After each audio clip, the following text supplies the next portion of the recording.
लेकिन मोदी का लहू गर्म होता है। मोदी की नसों में लहू नहीं, गरम सिंदूर बह रहा है। नमस्कार मित्रांनो, तर बघा माझ्या नसामध्ये गरम सिंदूर वाहत आहे, पण पहलगाम हल्ल्यानंतरनं मी माझ्या काश्मीरमध्ये पोहोचू शकलो नाही। मोदींच्या नसामध्ये रक्त नाही तर गरम सिंदूर वाहत आहे, पण पहलगाम हल्ल्यातील पीडितांना भेटण्यासाठी घरी पोहोचू शकलो नाही। मोदींच्या नसामध्ये रक्त नाही तर गरम सिंदूर वाहत आहे। ट्रम्प यांनी युद्धबंदीची घोषणा केली, मोदींच्या नसामध्ये रक्त नाही तर गरम सिंदूर वाहत आहे। युद्धबंदीनंतरही पाकिस्तानने युद्धबंदीचा भंग केला, मोदींच्या नसामध्ये रक्त नाही तर गरम सिंदूर वाहत आहे।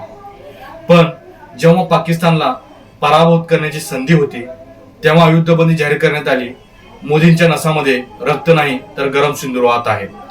पण तो सीमेवर झालेल्या गोळीबारात मारल्या गेलेल्या लोकांना भेटायलाही गेला नाही। मोदींच्या नसामध्ये रक्त नाही तर गरम सिंदूर वाहत आहे। त्यांच्या कृतीतून नाहीतर त्यांच्या रॅलीतून ते सांगत आहेत की त्यांच्या नसामध्ये गरम सिंदूर वाहत आहे, मोदींच्या नसामध्ये रक्त नाही तर गरम सिंदूर वाहत आहे। दुसरीकडे राहुल गांधींच्या नसामध्ये गरम सिंदूर वाहत नाही, तरीही पहलगाम हल्ल्यात जखमी झालेल्या लोकांना भेटण्यासाठी ते काश्मीरला पोहोचले। मोदींच्या नसामध्ये रक्त नाही तर गरम सिंदूर वाहत आहे। राहुल गांधींच्या नसामध्ये गरम सिंदूर वाहत नाही, तरीही ते युद्धबंदी आणि ट्रम्पच्या विरोधात ठामपणे उभे राहिले। शिरामध्ये गरम सिंदूर वाहत नाही, तरीही राहुल गांधी पहलगाममध्ये दहशतवाद्यांनी मारलेल्या पीडितांच्या कुटुंबियांच्या घरी पोहोचले। शिरामध्ये गरम सिंदूर वाहत नाही, तरीही राहुल गांधी सीमेवर ऑपरेशन सिंदूर दरम्यान पाकिस्तानी गोळीबारात मृत्युमुखी पडलेल्या भारतीय काश्मीरांना भेटण्यासाठी पूंछ येथे पोहोचले। राहुल गांधींनी स्वतः एक व्हिडिओ अपलोड केला आहे आणि तो एक्स वरती पोस्ट केला आहे। त्यांनी असे लिहिले आहे की आज मी पूंछमध्ये पाकिस्तानच्या गोळीबारात मृत्युमुखी पडलेल्या कुटुंबियांना भेटलो। तुटलेली घरे, विखुरलेलं सामान, अश्रू आणि प्रत्येक कोपऱ्यात प्रियजनांना गमावण्याची वेदनादायक कहाणी हे देशभक्त कुटुंब प्रत्येक वेळी धैर्याने आणि सन्मानाने युद्धांचा सर्वात मोठा भार दरवेळेस सहन करतात। त्यांच्या या धाडसाला माझा सलाम, असं राहुल गांधी यांनी एक्स वरती पोस्ट केलं आहे। मी शोकाकुळ कुटुंबासोबत खंबीरपणे उभा आहे। मी त्यांच्या मागण्या आणि मुद्दे राष्ट्रीय पातळीवर नक्कीच मांडेन। मित्रांनो, राहुल गांधींच्या वडिलांवर LTT सारख्या दहशतवादी संघटनेने बॉम्बस्फोट केला होता। राहुल गांधींची आजी इंदिरा गांधी दहशतवाद्यांची बळी ठरली। राहुल गांधींना अशा ठिकाणी जाण्याची भीती वाटली पाहिजे जिथे दहशतवादी घटना घडू शकतात। राहुल गांधींनी त्यांच्या ऑफिसमध्ये बसून गरम आणि थंड सिंदूर लावण्याचे हे नाटक केले नाही, तर ते मैदानात उतरले, ठोक छाती समोर घेऊन। ज्याच्या कुटुंबाला दहशतवाद्यांनी मारले, राहुल गांधी दहशतवाद्यांना न घाबरता सीमेवर सध्या फिरत आहेत। ते काश्मीरमधील पीडितांना भेटत आहेत आणि पंतप्रधान सर्वत्र मात्र कलम 370 हटवण्याचे फायदे मोजत आहेत। पहलगाम हल्ल्यानंतर ते काश्मीरला गेले नाहीत, ते फक्त रॅली काढण्यासाठी काश्मीरला जातात। बघा, पूंछ मधील ज्या घरामध्ये राहुल गांधी प्रवेश करत आहेत त्या घराच्या भिंती गोळ्यांनी सजलेल्या आहेत।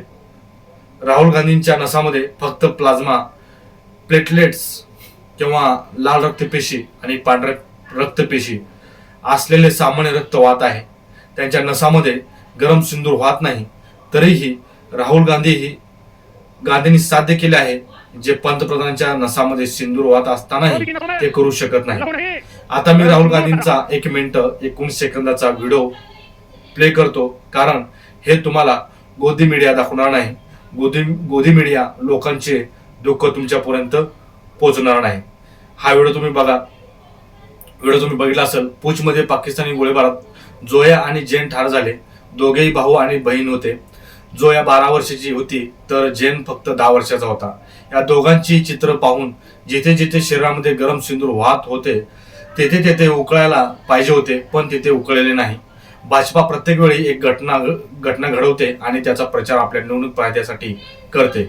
जेव्हा त्यांनी अटल बिहारी वाजपेयीचे अस्थि कलश सोडले नाही तर ते सिंदूर कसे सोडू शकतील? आतापर्यंत फक्त सिंदूरचं सिंदूर टाकण्यात आला आहे. आता सिंदूरची शपथ घेऊन मते मागितली जातील. बिहारमध्ये भाजपाला मिळणाऱ्या 80 ते 90 जागांमध्ये महिलांचे विशेष योगदान आहे आणि भाजपाला माहित आहे की आता महिला सन्मान. मेरे पापा की डेथ को 16 इयर्स हो गए। हम 5 बहनें, हमारे घर में कोई कमाने कहाँ वाला आपके नहीं। आपके यहाँ आपके भी लगा हाँ है? जी, पूरा घर हमारा ऊपर डैमेज हो गया।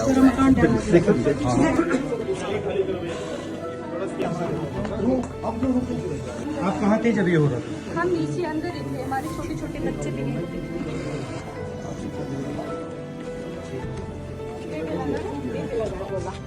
ये दो ये वाला उधर भी लगा हुआ।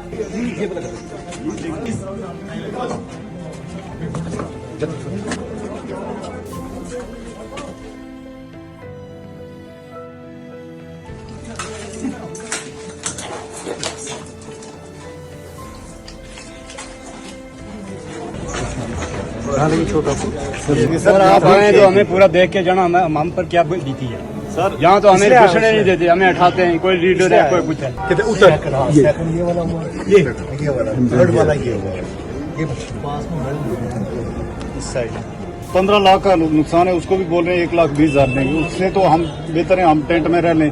हमारे मकान के अंदर से आप कंडीशन देखोगे सर, कोई चीज ऐसी नहीं जो बची हुई है।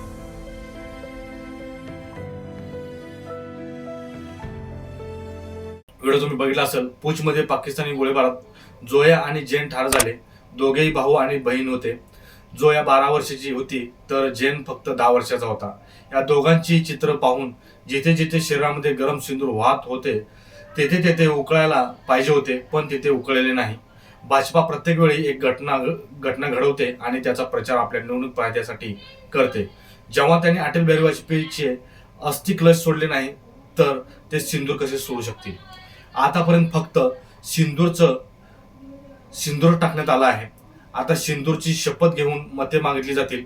बिहारमध्ये भाजपाला मिळणाऱ्या 80 ते 90 जागांमध्ये महिलांचे विशेष योगदान आहे आणि भाजपाला माहित आहे की आता महिला सन्मान योजना किंवा लाडकी बहीण योजना चालणार नाही.